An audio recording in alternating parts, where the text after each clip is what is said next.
ஏசாயாவினுடைய புஸ்தகம் 53ஆம் அதிகாரம் 12வது வசனம். அவர் தம்முடைய ஆத்தும மரணத்தில் ஊற்றி அக்கிரமக்காரரில் ஒருவராக எண்ணப்பட்டு அநேகருடைய பாவத்தை தாமே சுமந்து அக்கிரமக்காரருக்காக வேண்டிக் கொண்டதின் நிமித்தம் அநேகரை அவருக்கு பங்காக கொடுப்பேன். பலவான்களை அவர் தமக்கு கொள்ளையாக பங்கிட்டு கொள்வார். இயேசு கிறிஸ்துவின் பாடு மரணத்தை தியானித்தாலே மற்ற எல்லா பிரச்சனைகளும் ஓயும். பிரச்சனைகள் வரும்பொழுது பிரச்சனைகளுக்காக ஜெபம் பண்ணாமல் இயேசுவின் பாடு மரணத்துக்கு முன்பு நின்று அவரதை தியானித்தால், அல்லது இயேசுவின் பாடு மரணத்தை குறித்தே பேசினால், அல்லது இயேசுவின் பாடு மரணத்தை குறித்தே பாடல்களை பாடினால் எந்த பிரச்சனையும் தானாக நீங்கும் என்பதுதான் உண்மை. ஏனென்றால் எல்லாவற்றையும் சரிப்படுத்தி முடித்த இடம்தான் அந்த சிலுவை, அவர் பாடுபட்ட இடம். இப்போ நம்ம 100 தடவை நம்ம பிரச்சனையை சொல்லி ஜெபிக்கிறதும் தேவையில்லை. நம்ம பிரச்சனைகள் நேரத்தில் கல்வாரிக்கு செல்லுவோம் வாருங்கள். அங்கே போனால் அங்கே உடனே கர்த்தர் இரத்தத்தினாலே கையெழுத்து போடுவார். இயேசு தம்முடைய இரத்தத்தினாலே போடுகிற கையெழுத்து பூமியிலும் செல்லும், பரலோகத்திலும் செல்லும். அந்த கையெழுத்தை கண்டு பிசாசு விலகி ஓடிப்போவான், அவன் பயந்து நடுங்குவான். அதனால தான் நாம் கல்வாரிக்கு போக வேண்டும். இன்று காலைவேளையிலே, இந்த ஞாயிற்றுக்கிழமையிலே உங்கள் நிலைமை எப்படி இருக்கிறது? எந்த விதமான கஷ்டத்தை சந்திக்கிறீர்கள்? எந்த விதமான வேதனையை நீங்கள் சந்திக்கிறீர்கள்? எந்தெந்த வருத்தங்களை நீங்கள் சந்திக்கிறீர்கள்? நிறைய பேர் உங்களை வருத்தப்படுத்தியிருக்கலாம், நிறைய பேர் உங்களை கலங்க பண்ணியிருக்கலாம். நீங்கள் பல சுமைகளுக்குள்ளே போய்கொண்டிருக்கலாம், சில மன வேதனைகளுக்குள்ளே போய்கொண்டிருக்கலாம், இழப்புகளுக்குள்ளே நீங்கள் இருந்து அந்த இழப்பு நிமித்தம் வருத்தம் கொண்டு இருக்கலாம், உடலில் பலவீனமாக இருக்கலாம், மனதில் நீங்கள் ரொம்ப சங்கடமான சூழ்நிலைமையில் இருக்கக்கூடும். ஆனால் அத்தனை நேரங்கள்லேயும் அந்த ஒவ்வொன்றையும் நம்ம சொல்லி ஜெபிக்க தேவையில்லை. நேர கல்வாரிக்கு வர வேணும். அங்கு தான் விமோச்சனம், அங்கு தான் விடுதலை, அங்கு தான் வெற்றி. நம்முடைய வெற்றியெல்லாம் உருவாகிற ஊற்று அதுதான். அங்கிருந்து, அந்த கல்வாரி ஊற்றிலிருந்து புறப்பட்டு வருகிற 5 நதிகள், இயேசுவின் இரத்த நதிகள், நம்முடைய 5 புலன்களையும் சுகமாக்கக்கூடியது. நம்முடைய மெய், வாய், கண், மூக்கு, செவி, நம்முடைய உணர்ச்சிகள், நம்முடைய மனம் எல்லாவற்றையும் குணமாக்க வல்லது, சீர்நிலையில் வைக்க வல்லது 5 நதி அங்கிருந்து பாய்ந்து வருகிறது. அந்த கல்வாரி பாடுகளை நினைக்க நினைக்க உலக பாடுகளையும் நாம் பெரிதாக எண்ண மாட்டோம். நம்முடைய பாடுகளையே கொண்டு வந்து கர்த்தருக்கு முன்பாக நிற்கும் பொழுது அது ஆராதனை ஆகாது. ஆராதனை என்று சொல்லும் பொழுது வெற்றி செய்தியை சொல்வது தான் ஆராதனை. தோல்வியை காட்டுவது ஆராதனை அல்ல, வெற்றி செய்தி தான் ஆராதனை.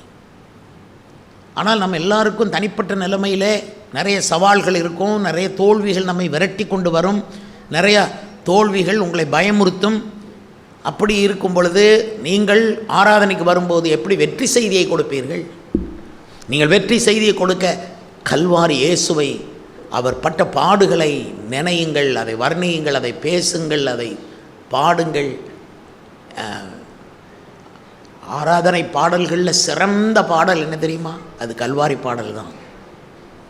நம்மை துதிக்க வைத்தது, நம்மை ஜெபிக்க வைத்தது, அல்லேலூயா என்று மனதார நம்மை சொல்ல வைத்தது இயேசுப்பட்ட பாடல்கள் தான். விலையேறு பெற்ற அன்பு, மாசற்ற அன்பு, நித்திய அன்பு, ஒப்பிட முடியாது, வேற எந்த அன்போடும் ஒப்பிட முடியாத அன்பு. அவருடைய சிலுவையின் அன்பு ரொம்ப உயரமானது, அவருடைய சிலுவையின் அன்பு ரொம்ப ஆழமானது, அவருடைய சிலுவையின் அன்பு ரொம்ப அகலமானது, ரொம்ப விசாலமானது. அவருடைய சிலுவையின் அன்பு எதையும் தாங்கும், எந்த சோதனையும் தாங்கக்கூடிய பலனை நமக்கு கொடுக்கும். எந்த சோதனையிலும் தப்பிக்கொள்ள ஒரு போக்கையும் அது நமக்கு ஏற்படுத்தும். அந்த கல்வாரி பாடுகள் தான் நம்மை கொண்டாட வைக்கும், நம்மை மகிழ்ச்சியாக வைக்கும். கல்வாரி சிலுவைக்கு முன்பு நாம் போய் நின்று அவருடைய அங்க மகத்துவங்களை நாம் தியானிக்கையில் அவருடைய கைகளில் ஏற்பட்ட காயங்களை பார்த்து, அவருடைய கால்களில் ஏற்பட்ட காயங்களை பார்த்து அதை புகழ்ந்து எனக்காக காயப்பட்டீரே என்று சொல்லி அங்கே அழுது இயேசுவின் பாதத்தை நலதம் என்னும் தைலத்தினால் அந்த ஸ்திரீ கழுவினாள். நாமோ கண்ணீரினால் கழுவி, அந்த ஸ்திரீ தன் கண்ணீரினால் இயேசுவின் பாதத்தை கழுவினாள். தன் தலைமயிரினால் இயேசுவின் பாதத்தை துடைத்தாள். தலைமயிர் ஸ்திரீகளுக்கு மகிமை என்று வேதம் சொல்லுகிறது. தன் மகிமையை கொண்டு போய் இயேசுவின் பாதத்திலே அவருடைய பாதத்தை துடைத்தாளாம். நமக்கு இருக்கிற மகிமையெல்லாம் கொண்டு வந்து இறக்கி அந்த கல்வாரி அன்பை தியானிப்பது, அவருடைய பாதத்தை கண்ணீரினால் கழுவுவது என்பது நிரந்தரமான ஆசீர்வாதத்துக்கு அது அடிக்கோலும், அது அஸ்திபாரம் இடும். நிலையான ஆசீர்வாதம், நிரந்தரமான ஆசீர்வாதம், நித்திய ஆசீர்வாதம். நாம் பார்க்கிறத, நம்ம நினைக்கிற, நம்ம விரும்புகிற ஆசீர்வாதங்களை காட்டிலும் மேலான ஆசீர்வாதங்களுக்குள் நம்மை நடத்துகிற இடம் அந்த கல்வாரி தான். சிலுவைக்கு முன்னே வா. இயேசு கிறிஸ்து சிலுவையிலே அவர் பட்ட பாடுகளை தியானிப்பது பெரிய வெள்ளிக்கிழமைக்கு மட்டும் என்று எண்ணக்கூடாது. நிறைய பேர் பெரிய வெள்ளிக்கிழமை எப்போ வரும் அப்பத்தான் சிலுவை பாடலையே பாட பார்ப்பார்கள். ஆனால் நாம் ஒவ்வொரு ஞாயிற்றுக்கிழமையும் அதை எண்ணுகிறோம். கொண்டாட்டங்களில் சிறந்த கொண்டாட்டம் இயேசுவின் பாடு மரணத்தை கொண்டாடுவது தான். இயேசுவின் காயங்களை கொண்டாடுவது தான். அவருடைய காயம் எனக்காக என்று சொல்வது தான் ஆராதனையில் சிறந்தது. நாம் ஆராதனைக்கு வரும்பொழுது நம்முடைய திறமையை காட்ட வருவதில்லை, நம்முடைய தாளந்தை காட்ட வருவதில்லை, நம்முடைய புத்தியை காட்ட வருவதில்லை, நாம் எவ்வளோ அறிவாய் இருக்கிறோம் என்பதை காட்ட வருவதில்லை. நாம் ஆராதனைக்கு வரும்போது இயேசுவின் காயங்களை காட்டத்தான் நாம் வருகிறோம். அவரும் தன் காயங்களை காட்டும் பொழுது அதை பார்க்கத்தான் வருகிறோம். இயேசுவின் காயங்களை முத்தமிட வருகிறோம். இயேசுவின் பாதத்தில் இருக்கிற காயங்களை முத்தமிடத்தான் வருகிறோம். அதுதான் ஆராதனையில் உன்னதமான ஆராதனை. ஆண்டவர் இயேசு மிகவும் வியாகுலப்பட்டு அதிக ஊக்கத்தோடே ஜெபம் பண்ணினார் என்று லூக்கா 22:44 வாசிக்கிறோம். பாடுகள் தொடங்கியதே கெத்சமனேல தான். அங்குதான் பாடு தொடங்கியது. அங்குதான் ஆத்ம வருத்தத்தை அவர் ஏற்க ஆரம்பித்தார். அந்த ஆத்ம வருத்தம் என்பது மிகவும் மிகவும் கொடியது. இன்றைக்கு ஆத்ம வருத்தம் இல்லாத கிறிஸ்தவர்கள் பெருகி ஒருவித மதத்தை காட்டிக்கொண்டு இருக்கிறார்கள். ஆத்ம வருத்தம் தான் நமக்கு வேண்டும். இயேசு அந்த ஆத்ம வருத்தத்தோடு கெத்சமனையிலே ஜெபம் பண்ணினார், கலங்கினார். அவர் மிகவும் வியாகுலப்பட்டு அதிக ஊக்கத்தோடே ஜெபம் பண்ணினார் என்று வேதம் சொல்லுகிறது. அல்லாமலும் அவர் பேதுருவையும் யாக்கோபையும் யோவானையும் தம்மோடே கூட்டிக் கொண்டு போய் திகிலடையவும் மிகவும் வியாகுலப்படவும் தொடங்கினார் என்று மார்க் 14:33 சொல்லுகிறது. திகிலடையவும். இந்த திகில் மனுஷன் மேல் வர வேண்டிய திகில், அதை இயேசு எடுக்கிறார். நமக்குள்ளே இருக்கிற தீங்குகளை எடுப்பதற்காக அவர் எடுத்த அந்த பயணம் கெத்சமனையில் ஆரம்பிக்கிறது. பேதுருவையும் யாக்கோபையும் யோவானையும் கூட்டிக் கொண்டு போனார். இந்த மாதிரி நான் திகில் அடையும் போது என்னோடு கூட இருப்பவர் யார்? பேதுருவா, யாக்கோபா, யோவானா அல்லது வேறு எந்த சீசரோ? ஆனால் அன்றைக்கு இயேசுவுக்கு அவர் தெரிந்தெடுத்தது பேதுருவையும் யாக்கோபையும் யோவானையும். அவர் திகிலடையும் போது கூட இருக்க அவருக்கு ஆட்கள் தேவைப்பட்டது. நினையாதிருங்கள் இன்றைக்கு அவர் சும்மா இருக்கிறார் என்று. இன்றைக்கும் அதே திகிலை அவர் நமக்கு சபைக்கு கொடுக்கிறார்.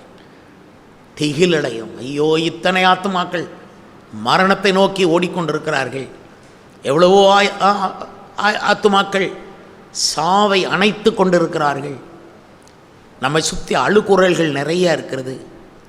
வியாகுலப்படுதல் என்றால் ரோமர் நிருபம் 2:8 பவுல் அதை குறித்து எழுதும் பொழுது, முன்பு யூதரிலும் பின்பு கிரேக்கரிலும்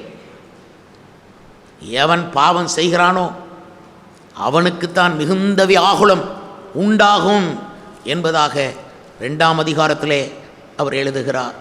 கர்த்தருக்கு ஸ்தோத்திரம். முன்பு யூதரிலும் பின்பு கிரேக்கரிலும் பொல்லாங்கு செய்கிற எந்த மனுஷ ஆத்துமாவுக்கும் உபத்திரவமும் வியாகுலமும் உண்டாகும். உபத்திரவமும் வியாகுலமும் வரக்கூடாது உங்கள் மேலே என்பதற்காக இயேசு அதை ஏற்றார், அதை அடைந்து கொண்டார். அதைத்தான் ஆராதனையில் நினைக்கணும். நம்ம இன்னைக்கு நம்மளை கொண்டாட வைத்தது அவருடைய பாடுகளை. நீ எங்கிருந்து வெட்டி எடுக்கப்பட்டாய்?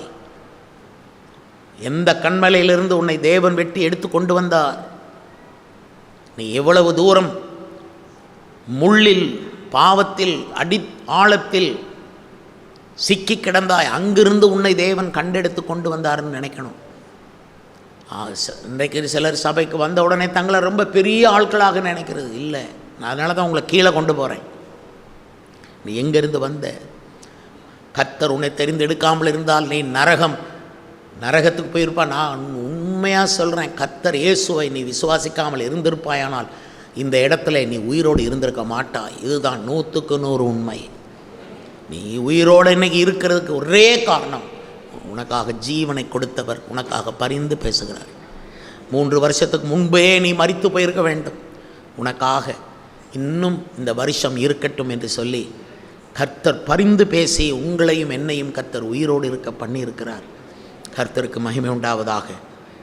வசனம் சொல்லுகிறது, பேதுருவையும் செபதேயும் குமாரர் இருவரையும் கூட்டிக் கொண்டு போய் துக்கமடையவும் வியாகுலப்படவும் தொடங்கினார் என்று மத்தேயு 26:37 காண்கிறோம்.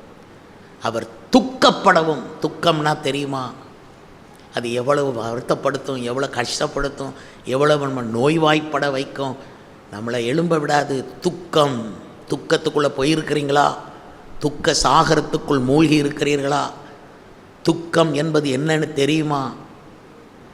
உங்களுக்கு அது பாடம் தெரியணுங்கிறதுக்காக சில துக்கங்கள் வழியாக தேவன் உங்களை கொண்டு போயிருப்பார். துக்கம் நெஞ்சை அடைக்கிறதை அறிவீர்களா? துக்கத்தினாலே பேச மாட்டாமல் தவிப்பதை அறிந்திருக்கிறீர்களா? துக்கத்தினாலே பேச முடியாமல் கண்களில் மட்டும் கண்ணீர் ஓடிக்கொண்டிருக்கிற ஒரு அனுபவத்துக்குள் போயிருக்கிறீர்களா? நீங்கள் துக்கப்பட்டு இரவு தூங்க முடியாமல் கஷ்டப்பட்டிருக்கிறீர்களா? துக்கத்தினாலே சாப்பிட முடியாமல் கஷ்டப்பட்டிருக்கிறீர்களா? துக்கத்தினாலே எவரிடத்திலும் சிரித்து பேச முடியாதபடி ஆகியிருக்கிறீர்களா? துக்கம் எவ்வளவு வேதனையானது. ஆண்டவர் இயேசு பேதுருவையும் செபதேயுவின் குமாரரையும் அங்கேயும் அந்த துக்கத்தை பகிர்ந்து கொள்வதற்கு, இயேசு அந்த துக்கத்தை எடுக்கும்போது கூட இருக்கிறதுக்கு பேதுருவும் செபதேயுவின் குமாரன் யாக்கோபு யோவான். எனக்கு ரொம்ப சந்தோஷம். அந்த 3 பேரில் ஒருவன் இளைஞன், யோவான் அன்பின் சீசன், ரொம்ப வாலிபன், சின்னவன். இயேசு அவனை பொறுக்கி எடுத்தார். இன்றைக்கி வாலிபர்கள் இயேசுவின் துக்கத்தை புரிந்து கொள்ள வேண்டும். இன்றைக்கு வாலிபர்கள் இயேசுவின் ஊழியத்தை செய்கிற தேவ மனிதர்களுடைய துக்கத்தை பகிர்ந்து கொள்ள வர வேண்டும், முன் வர வேண்டும். நிறைய வாலிபர்கள் தங்கள் தாய் தகப்பனுடைய துக்கத்தை விசாரிப்பதும் இல்லை. தாய் தகப்பனுக்கு இருக்கிற வேதனை துக்கத்தை அறியவும் இல்லை. இவர்களுக்கெல்லாம் வேண்டியது சந்தோஷம், ஜாலியாக இருக்கணும். இவங்க தாய் துக்கத்தை, தகப்பனுடைய துக்கத்தை பகிர்ந்து கொள்கிறதே கிடையாது.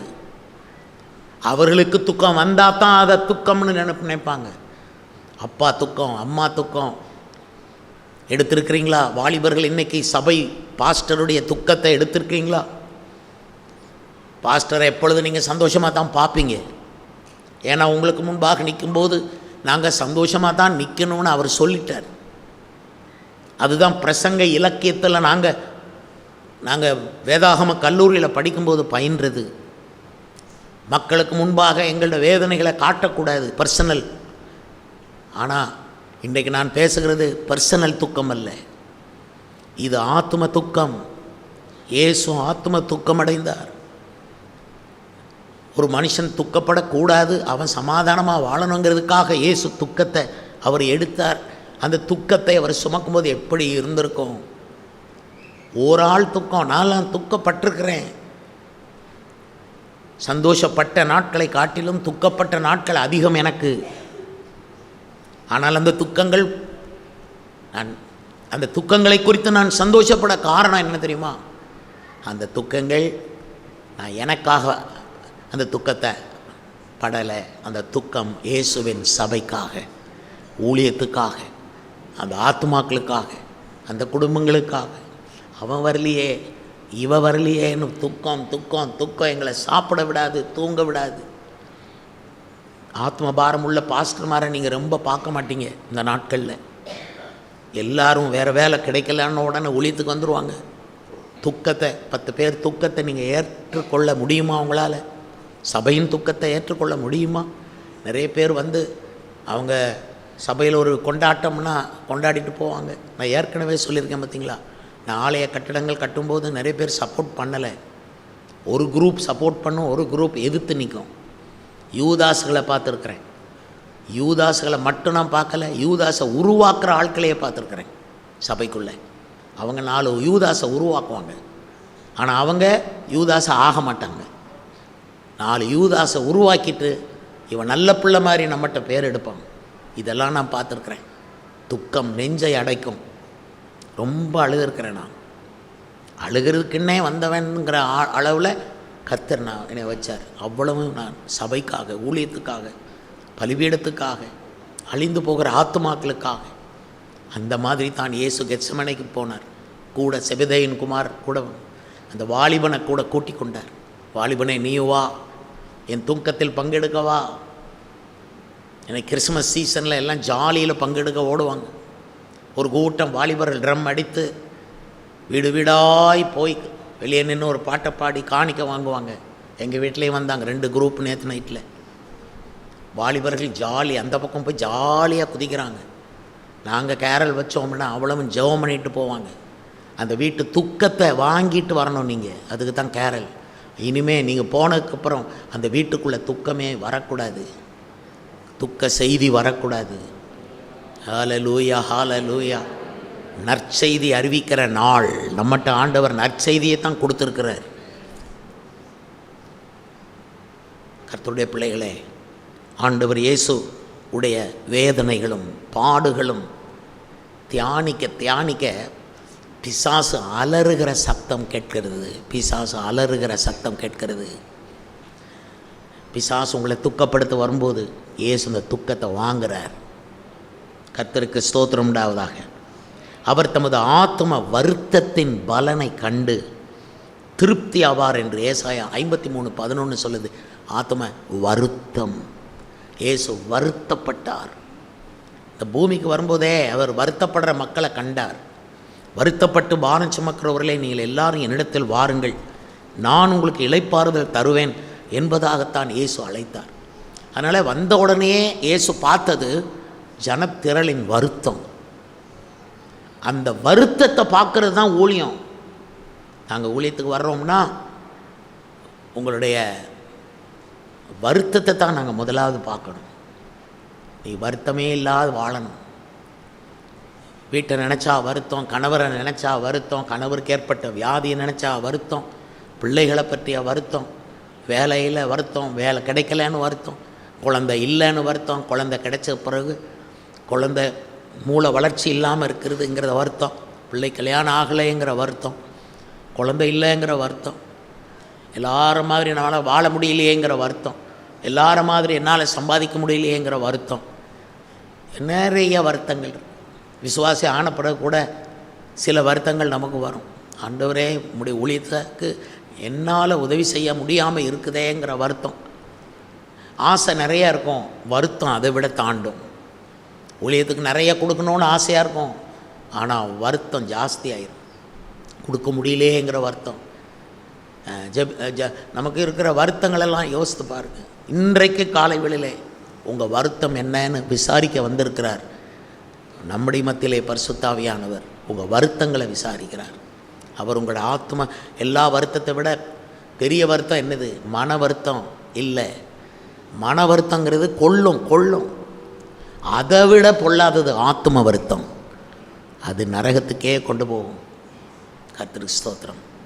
நிறைய பேர் வருத்தத்தில் தற்கொலை பண்ணி செத்துடுறாங்க.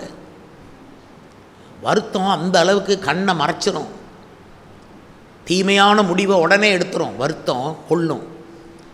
இயேசு வருத்தத்தை வாங்குறார் நம்மகிட்ட. அப்படியே வாங்கிற சிலுவையில் அவர் ஆத்ம வருத்தப்பட்டார். அதன் பலனை இன்றைக்கி அவர் காண்கிறார். மரித்து உயிர்த்தெழுந்து பிதாவிடத்தில் போய் பரலோகத்தில் வீட்டிலிருந்து இன்றைக்கி அவருடைய பட்ட வருத்தத்தின் பலனை பார்க்குறார். நீங்கள் இந்த வருஷத்தில் வருத்தப்பட்டிருப்பீங்கன்னா 2022 வருடம் வருத்தத்தின் பலனை காண பண்ணுவார். கட்டாயமாய் காண பண்ணுவார். கர்த்தருக்கு ஸ்தோத்திரம் உண்டாவதாக. வசனம் சொல்லுகிறது வருத்தத்தை பற்றி அநேக வைத்தியர்களால் அந்த பெரும்பாடுள்ள ஸ்திரீ மிகவும் வருத்தப்பட்டு பாருங்க, அநேக வைத்தியர்களால் மிகவும் வருத்தப்பட்டு எல்லாம் செலவு பண்ணி சற்றேனும் சுகமாகாத வருத்தம். இயேசு அங்கே போய் வருத்தத்தை நீக்கினார். நாம் கொஞ்ச நாளைக்கு முந்தைய வாசித்து அறிந்தோம். மெலித்தா தீவின் தலைவன் பிபுலியு, அவன் தகப்பன் ஜுரத்தோடும் இரத்த பேதியோடும் மிகவும் வருத்தப்பட்டு கிடந்தான். இயேசுவை உடைய அபிஷேகம் பெற்ற பவுல் போய் தன் கைகளை வைத்தானாம். ஜெபம் பண்ணி கைகளை வைத்த பொழுது அவன் ஜுரம் நீங்கினது, இரத்த பேதி அவனை விட்டு நீங்கியது. நிறைய பேருடைய நோய்கள்னால வருத்தம், இந்த நோய் வந்துட்டுதேன்னு வருத்தம். கர்த்தருக்கு ஸ்தோத்திரம். என்னிடத்துல சில பேர் சொல்லும்போது இவ்வளோ கஷ்டமாக இருக்கும். நான் உடம்புல நல்ல சுகமாக இருக்கிறதுனால பிறருடைய கஷ்டத்தை அறிய முடியாமல் ஆண்டவர் என்னை வளர்க்கலை. அவர் சொல்லிட்டார், சுகமாகவும் இருப்பேன், ஆனால் மக்களுடைய வருத்தத்தை சுமப்பேன்னு. கர்த்தருக்கு ஸ்தோத்திரம். கையில் பலன் இல்லாமல் போனால் கவலைப்பட மாட்டேன், காலில் பலன் இல்லாமல் போனால் கவலைப்பட மாட்டேன், என்னுடைய உடலில் பலன் இல்லாமல் போனால் கவலைப்பட மாட்டேன். பிரசங்கம் பண்ண முடியலன்னா தான் எனக்கு அது பிரச்சனை. ஆனால் கர்த்தர் என்னை கடைசி வரை பிரசங்கம் பண்ண வைப்பார் என்று நான் உங்களோடு கூட நல்ல செய்தியை சொல்லும்போது உங்களையும் சேர்த்து கொள்ளுகிறேன். கர்த்தருக்கு ஸ்தோத்திரம். நீங்களும் அந்த பிரசங்கத்தை கேட்க இருப்பீங்க. ஹல்லேலூயா. இன்னும் நீங்கள் சுகமாக இருப்பீங்க, தீர்க்காயுசோடு இருப்பீங்க. ஆண்டவர் இயேசு கிறிஸ்து பாருங்கள், வருத்தத்தை அவர் எடுத்தார். இன்னொரு வசனம் இருக்குது, ரொம்ப கடினமான வசனம் இது. அது எப்படி சொல்லுகிறது என்றால், அவள் கர்ப்பவதியாயிருந்து பிரசவ வேதனை அடைந்து பிள்ளை பெறும்படி வருத்தப்பட்டு அலறினாள் அப்படின்னு சொல்லியிருக்குது. யாரை சொல்லியிருக்குன்னா, இஸ்ரவேல் என்னும் ஸ்திரீயை.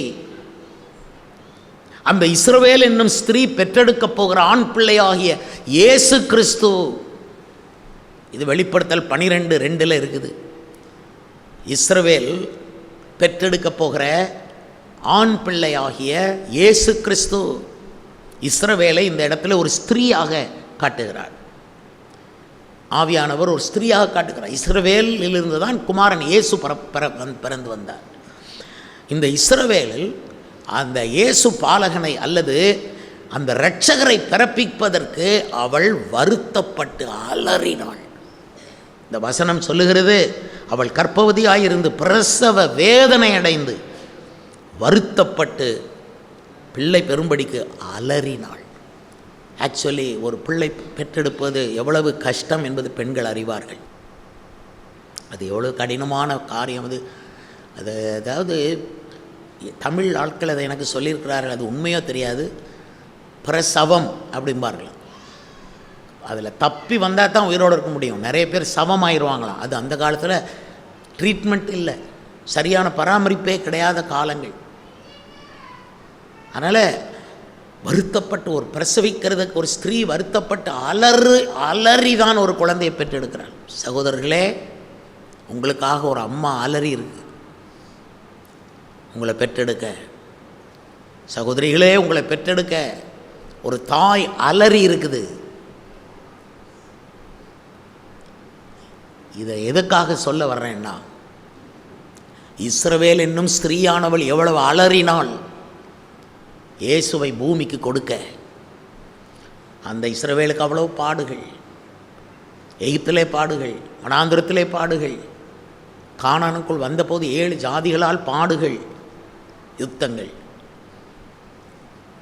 பாபிலோனியின் மூலமாக பாடுகள், எகிப்தின் மூலமாய் பாடுகள், திரும்ப எகிப்தின் மூலமாய் பாடுகள், பாபிலோன் மூலமாய் பாடு, திரும்ப அசீரியல் மூலமாய், அவ்வளவு பாடுகள் ஏன்னா குமாரனை பூமிக்கு கொடுக்க. ஹல்லேலூயா, ஹல்லேலூயா, ஹல்லேலூயா. கிறிஸ்மஸ் உண்டாவதற்கேற்ற பாடுகள் இது. இஸ்ரவேல் பாடுபட்டு அந்த ஸ்திரீ வருத்தப்பட்டு அலறினாள். இன்னைக்கு இயேசுவை நாம் இந்த திருநெல்வேலிக்கு கொடுக்கணுமானா சொகுசாக உட்கார்ந்துட்டு கொடுக்க முடியாது. நம்மளும் வருத்தப்பட்டு அலறி ஜெபிச்சா தாங்க முடியும். அதான் இயேசு பண்ணது. கர்த்தருக்கு ஸ்தோத்திரம்.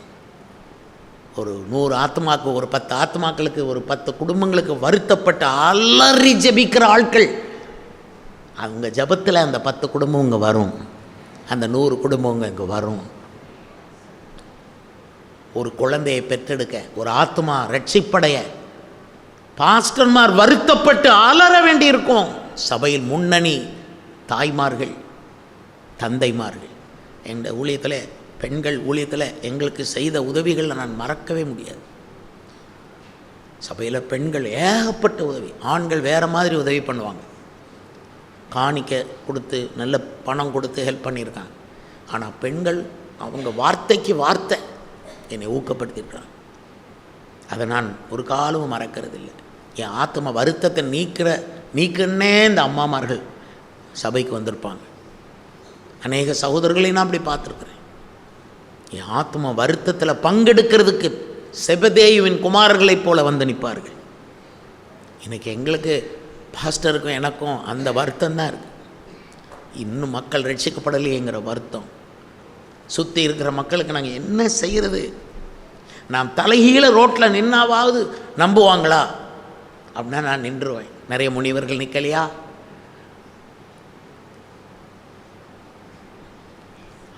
ஆனால் ஒன்றும் தலைகீழ நிற்க வேண்டாம். இயேசு சொன்னதை மட்டும் செஞ்சால் போதும். மிஞ்சின நீதிமானா நம்ம போக தேவையில்லை. இயேசு என்ன சொன்னார்னா போய் அறிவி, சொல்லு, கூப்பிட்டு சொல்லு, அவனுக்கு விளங்கத்தக்க வண்ணம் சொல்லு, அழுது சொல்லு, சிரித்து சொல்லு,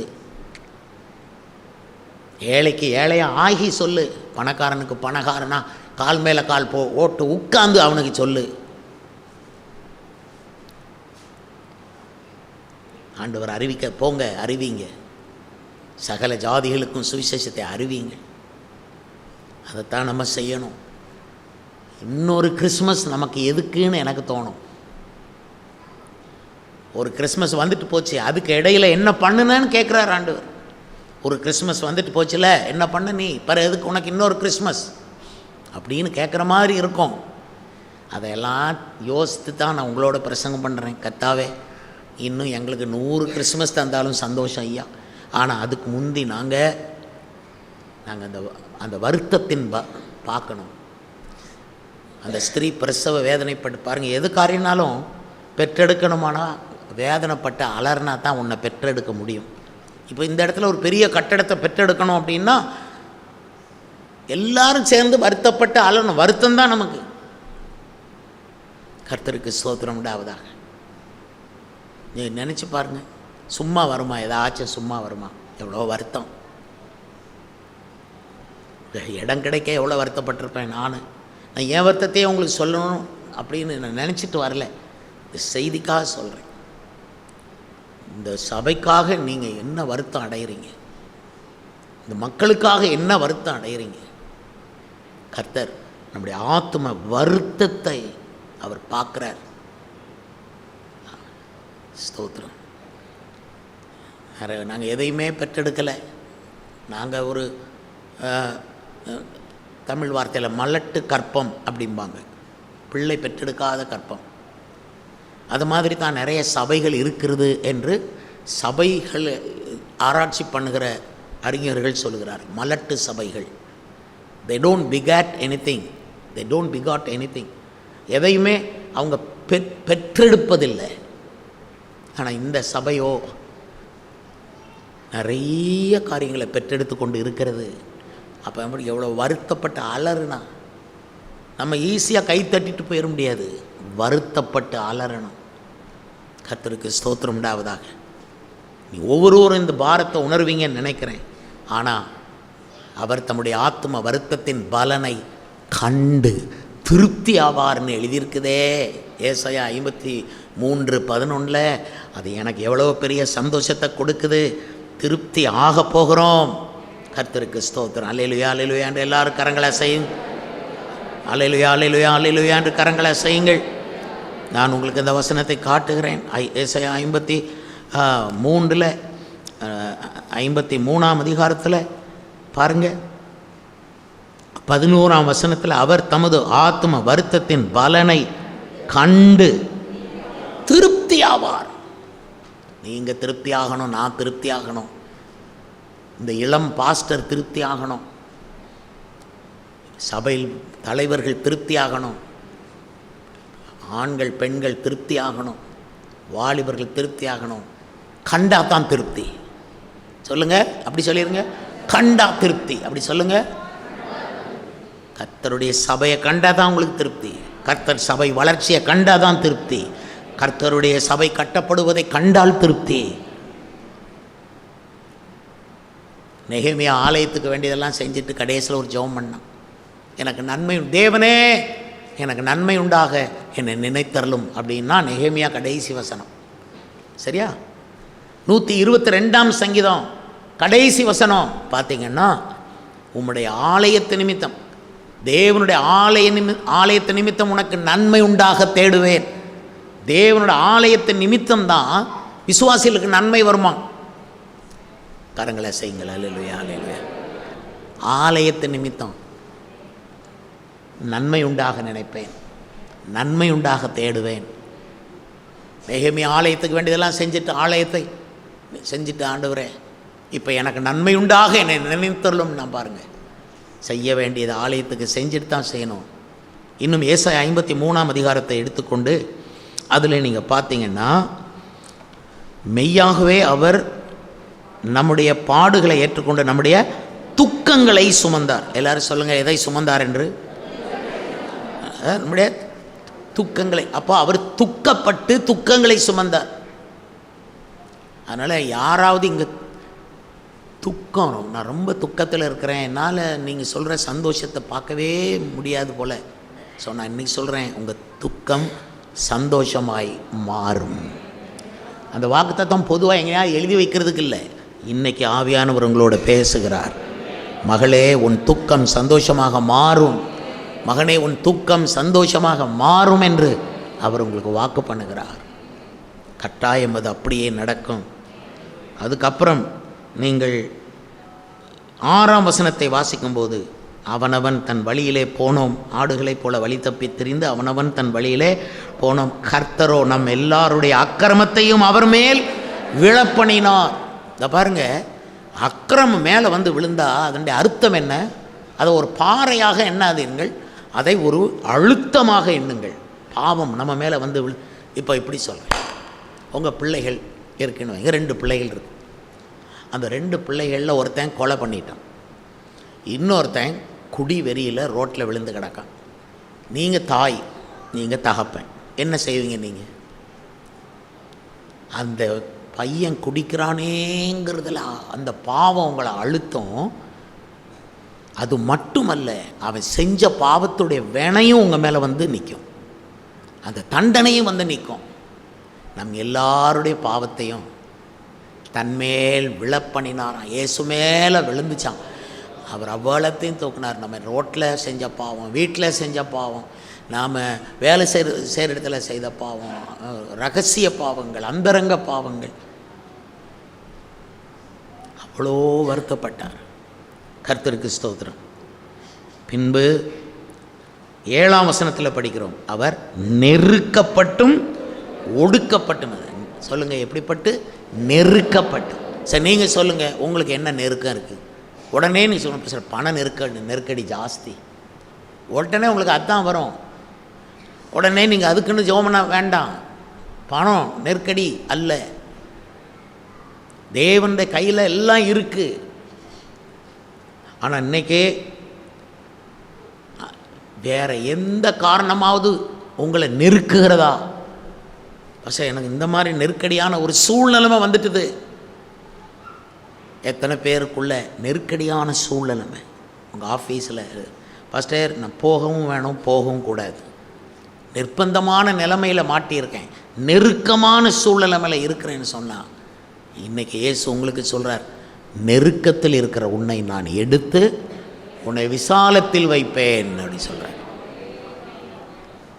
அதனால் பாடல்கள் பாடுவார், நெருக்கத்தில் இருந்து என்னை அழைத்தீர், விசாலத்தில் அழைத்து வந்தீர், நெருக்கத்தில் இருந்து என்னை அழைத்தீர். நெருக்கப்படுறவங்க அங்கே ஆண்டவர் உங்களை அழைக்கிறார், வா என்கிட்ட வா, உனக்காக நான் நெருக்கப்பட்டும் அப்புறம் ஒடுக்கப்பட்டும். சிலர் உங்களை ஒடுக்குறாங்களா?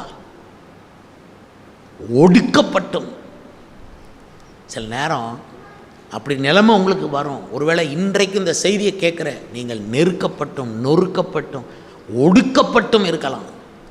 கர்த்தர் அந்த ஒடுக்கத்திலிருந்தும் நெருக்கத்திலிருந்தும் உங்களை வெளியே எடுத்து உங்களை விசாலத்திலே வைப்பார். ஹல்லேலூயா, ஹல்லேலூயா, ஹல்லேலூயா, ஹல்லேலூயா. வசனம் 10 சொல்லுகிறது, கர்த்தரோ அவரை நொறுக்க சித்தமாகி அவரை பாடுகளுக்கு உட்படுத்தினார். நான் இயேசு அடைந்த பாடுகளை தியானிக்கிறோம். உங்களுக்கு 1000 ஜெப விண்ணப்பம், 1000 கஷ்டம், ஆனால் இயேசுவினுடைய பாடு மரணத்தை தியானிங்க. விடுதலைக்கு கேரண்டி, நிச்சயமாக விடுதலை. அல்லேலூயா. அவரை நொறுக்க சித்தமாகினா அது வார்த்தை பாருங்கள், அவரை நொறுக்க, ஹி வாஸ் ப்ரூஷ்ட், நொறுக்கப்பட்டார், நொறுக்கப்பட்டு பாடுகளுக்கு உட்படுத்தினார். பச்சை பிள்ளைய கொண்டு போய் இந்த கஷ்டப்படுத்துகிறாங்களேன்னு சொல்கிற மாதிரி பாவமறியாத பாலகனை கொண்டு போய் பாடுகளுக்கு உட்படுத்துகிறார். அங்கே தான் நம்ம தியானிக்கிறோம். அல்லேலூயா. அங்கே தான் ஆசீர்வாதம் வருது, அங்கே தான் விடுதலை வருது, அங்கே தான் உடல் சுகமே நமக்கு வருது, அங்கே தான் வெற்றி களிப்பே உண்டாகுது, அங்கே தான் பிசாசின் தலை நசுக்கப்படுது, அங்கு தான் பொல்லாப்பு நீங்குகிறது, அங்கு தான் வாதை நம்முடைய கூடாரத்தை விட்டு கிளம்பி போய்விடுகிறது, அங்கு தான் நம்முடைய வீட்டின் நிலைக்காலில் இரத்தம் தெளிக்கப்பட்டிருக்கிறது.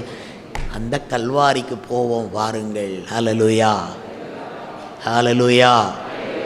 இந்த கல்வாரிக்கு போவோம் வாருங்கள் என்று நமக்கு அழைப்பு கொடுத்தது அன்றைக்கு எபிரேய நிருபக்காரன்.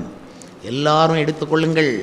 13ஆம் அதிகாரம், எபிரேயர் 13ஆம் அதிகாரத்திலே நீங்கள் 10ஆம் வசனத்திலிருந்து வாசிக்க வேண்டும். எபிரேயர் 13ஆம் அதிகாரம் 10லிருந்து பாருங்கள். நமக்கு ஒரு பலிபீடம் உண்டு, அதற்குரியவைகளை புசிக்கிறதற்கு கூடாரத்தில் ஆராதனை செய்கிறவர்களுக்கு அதிகாரம் இல்லை.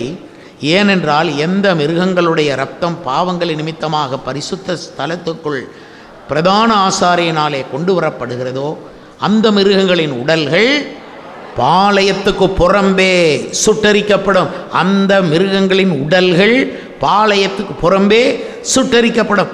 அந்தப்படியே இயேசுவும் தம்முடைய சொந்த இரத்தத்தினாலே ஜனத்தை பரிசுத்தம் செய்யும்படியாக நகர வாசலுக்கு புறம்பே பாடுபட்டார். ஆகையால் நாம் அவருடைய நிந்தையை சுமந்து பாளையத்துக்கு புறம்பே அவரிடத்தில் புறப்பட்டு போக கடவோம்.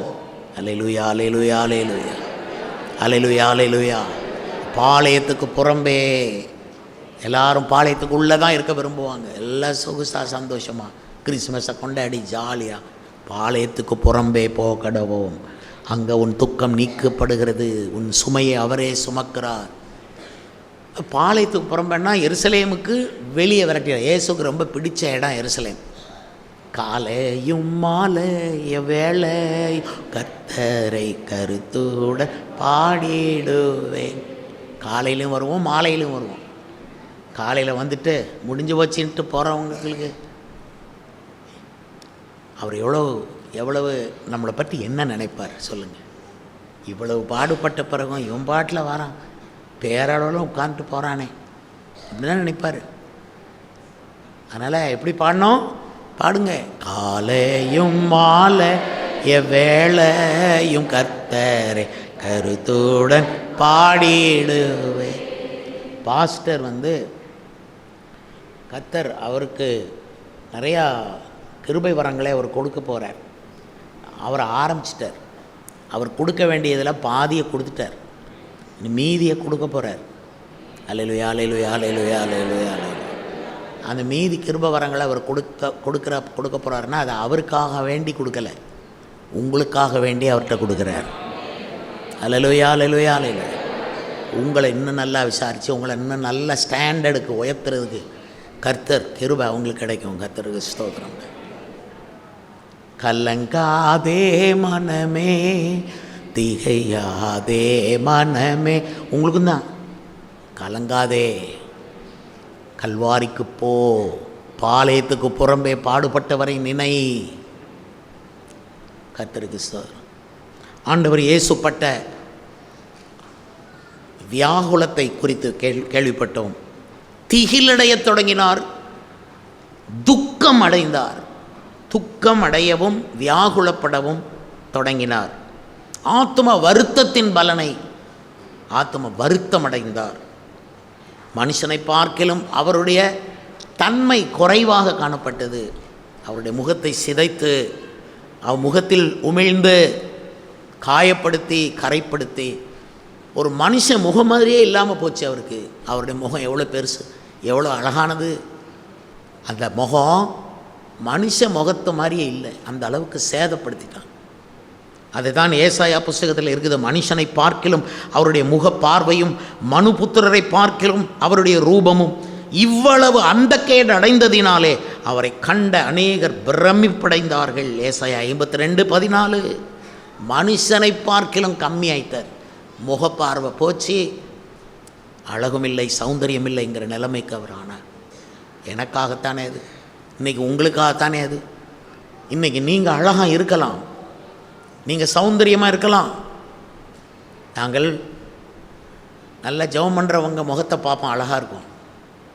உபவாசம் பண்ணி ஜெபிக்கிறவங்க முகம் தனித்தன்மையாக இருக்கும், அழகாக இருக்கும். சபையில் பொறுப்பெடுத்து ஜெபிக்கிறவங்க முகம் அழகாக இருக்கும். அது மாதிரி உங்கள் எல்லாருடைய முகங்களும் அழகாக இருக்கும். ஒரு குழந்தைய பாருங்கள், நான் எல்லாம் பிள்ளைய பார்ப்பேன், பிள்ளை முகம் அழகாக இருக்கும். இயேசுவோட பார்வையில் என் முகமும் நோயல் முகம் மாதிரி தான் இருக்கும், சின்ன குழந்தை மாதிரி முகம் தான். அவர் பார்க்கும்போது உங்கள் முகமும் சின்ன குழந்தை முகமாக பார்க்கும். இத்தனைக்கும் காரணம் இயேசு அழகில்லாமல் சௌந்தரியம் இல்லாமல் மனுஷனை பார்க்கலாம் குறைய. நீங்கள் நினைக்கிறீங்களா யாரோ உங்களை துன்பப்படுத்தி மனுஷனை விட கம்மியாக்கிட்டாங்க என்னை ஒரு மனுஷனாக கூட நினைக்கிறது இல்லை பாஸ்டர். இந்த மாதிரி கீழ் நிலைமைக்கு போயிட்டேன். ஆனால் உங்களுக்கு அழைப்பு கொடுக்குறேன், நீங்கள் இயேசுவை விசுவாசிங்க, அவரை பின்பற்றுங்க, சரியாக பின்பற்றுங்க. அவர் உங்களை எல்லா மனுஷரை விட மேலே ஆக்கிடுவார். மனுஷனுக்கு கீழே போய் மனுஷனை ஆசீர்வதிக்கிறார், மனுஷனை எல்லாருக்கும் மேலே கொண்டு வர்றார். ஹல்லேலூயா ஹல்லேலூயா. மனுஷனுக்கு எல்லாமே கீழ்ப்படிந்து இருக்கும்படி செய்கிறார். உங்களுக்கும் எனக்கும் எல்லாம் கீழ்ப்படிந்து இருக்கும். இதுவரை கீழ்ப்படியாததெல்லாம் உங்களுக்கு இனிமேல் கீழ்ப்படிந்து அடங்கும். அதான் மனுஷர் உங்களை புறக்கணித்தார்களா, மனுஷர்களை பார்க்கலாம் குறைந்தீர்களா, மனுஷரை விட கூட்டியிருப்பார். நான் பல தடவை சொல்லியிருக்கிறேன். ஒரு தடவை நான் ப்ரேயர் நடத்தி கொண்டிருக்கும்போது நான் சத்தம் போட்டு சொன்ன வார்த்தை என்னவென்றால், தேவனே நீர் 1000-10,000 பேர்களிலும் சிறந்தவர்னு நான் உளமாற சொல்கிறேன். மக்களை நடத்துறதுக்கு சொல்லலை, நானாக சொல்கிறேன். சொல்லும்போது அங்கேருந்து ஒரு சத்தம் வருது, உன்னையும் அப்படியே ஆக்குவேன் அப்படின்னு. நீ என்னைய 1000-10,000 பேர்களிலும் சிறந்தவர்னு சொன்ன மாதிரி உன்னையும் 1000-10,000 பேர்களிலும் சிறந்த. ஆனால் எல்லா மனுஷரை விட கீழே இருந்த என்னைய கர்த்தர் மேலே தூக்குனார். ஏன்? இயேசு மனுஷர்களை விட கீழே போயிட்டார். ஸோ நெருக்கப்பட்டும் ஒடுக்கப்பட்டும் இருந்தார். அவர் தம்முடைய ஜனத்தின் மீறுதல் நிமித்தம் வாதிக்கப்பட்டிருந்தார். வாதிக்கப்பட்டார்னு சொல்லுங்கள். 2022ஆம் ஆண்டு உங்கள் கையில் விசேஷித்த ஐஸ்வர்யம், விசேஷித்த ப்ரமோஷன். ஹல்லேலூயா ஹல்லேலூயா. இதுவரை தடைப்பட்டிருந்த பணம் அப்படி வரும். ஒரு இடத்த வச்சு இருப்பீங்க, அந்த இடத்த நீங்கள் விற்க போவீங்க, 2 மடங்கு நீங்கள் எதிர்பார்த்ததை விட அதோடைய தொகையை தேவன் கூட்டி தரலான்னா எனக்கு சொல்லுங்கள். கர்த்தருக்கு ஸ்தோத்திரம். ஏன் அதை கூட்டி தரப்போகிறாருன்னா, நீங்கள் இயேசுனுடைய ஊழியத்துக்கு, இந்த ராஜ்யத்தை கட்டுறதுக்கு, இந்த ஆலயத்தை கட்டுறதுக்கு நீங்கள் அள்ளி கொடுக்கறதுனால அதை அப்படி அவர் செய்வார். என்றால் அவர் மரிக்கும்போது ஐஸ்வர்யவானோடு இருந்தார். நாம் ஐஸ்வர்யவான் ஆவதற்கு அவர் தரித்திரரானார். அவர் தம்முடைய ஆத்துமாவை மரணத்தில் ஊற்றினார். அவர் அக்கிரமக்காரர்களில் ஒருவராக எண்ணப்பட்டார். அநேகருடைய அக்கிரமங்களை தாமே சுமந்து கொண்டார். அவர் அக்கிரமக்காரராக வேண்டிக் கொள்கிறார். இன்னைக்கு எவருமே வேண்டிக் கொள்ள மாட்டாங்க அக்கிரமக்காரருக்கு. ஆனால் வேண்டிக் கொள்றதுக்குன்னு ஒரு ஆளை கர்த்தர் வச்சுக்காதான் இயேசுனுடைய சபை. என்ன ஜெபம் பண்ண போகிறோம்? வலது கரத்தை உயர்த்தி அந்த ஜெபம் பண்ணுங்க எல்லாரும் சத்தமாக. சரியா? இந்த ஜெபம் பண்ணுறோம் இப்போ. பிதாவே இவர்களுக்கு மன்னியும், தாங்கள் செய்கிறது இன்னதென்று அறியாதிருக்கிறார்கள். இதுதான் நம்ம சபையினுடைய ஜெபம். சுற்றி இருக்கிற மக்களுக்காக திறப்பில் நிற்போம். எல்லாரும் இப்போ அதற்காக ஜெபம் பண்ணுவோம். பிதாவே, இந்த ஆராதனை எங்களுக்கு ஆசீர்வதித்து கொடுத்தீர். ஏனென்றால் நாங்கள் உம்முடைய பாடுகளை தியானித்தோம். உம்முடைய பாடுகளில் தான் பரவசமே இருக்கிறது. உம்முடைய பாடுகளை தியானிக்கும் பொழுது விடுதலை இருக்கிறது, சுகம் இருக்கிறது, ஐஸ்வர்யம் இருக்கிறது, விடுதலையும் சகல சம்பத்துக்களும் இருக்கிறது. எங்கள் பிள்ளைகளுக்கு வர வேண்டிய ஆசீர்வாதங்களும் இருக்கிறது. ஆசீர்வதியும் துதி கன மகிமை உமக்கு கொடுக்கிறோம். எங்கள் மீட்பர் இயேசுவின் நாமத்தில் கேட்கிறோம் நல்ல பிதாவே. எல்லாரும்